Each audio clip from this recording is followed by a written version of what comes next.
जळगाव शहरात वादळी वाऱ्यासह जोरदार गारपीट, कापसासह मक्याला फटका बसण्याची शक्यता, शेतकऱ्यांच्या चिंतेत वाढ. जळगावच्या चाळीसगाव शहरासह ग्रामीण भागात सलग दुसऱ्या दिवशी अवकाळीचा तडाखा, उन्हाळी कांदा काढणीच्या अंतिम टप्प्यात असल्यामुळे शेतकरी हवालदिल. नांदेडमध्ये वादळी वाऱ्यासह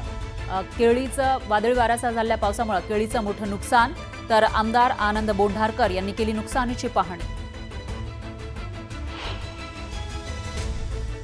सोलापूरमध्ये पाईपलाईन दुरुस्तीचं काम करताना हजारो लिटर पाण्याचा अपव्यय, पालिकेच्या कारभारावर प्रश्नचिन्ह.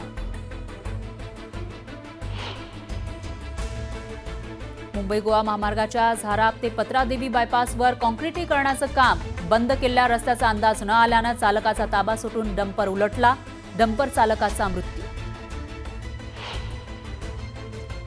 माजी आरोग्यमंत्री डॉ. भारती पवार यांच्या घरासमोर अज्ञात इसमानं 1 वर्षाची मुलगी सोडून झाला पसार, पोलिसांनी मुलीचा घेतला ताबा, आरोपीचा शोध सुरू.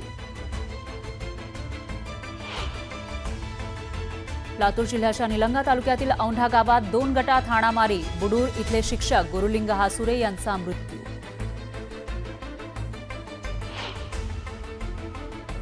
बीड जिल्ह्याला अवकाळी पावसासह गारपिटीचा तडाखा, पिकांचं नुकसान झाल्यानं बळीराजा चिंतेत.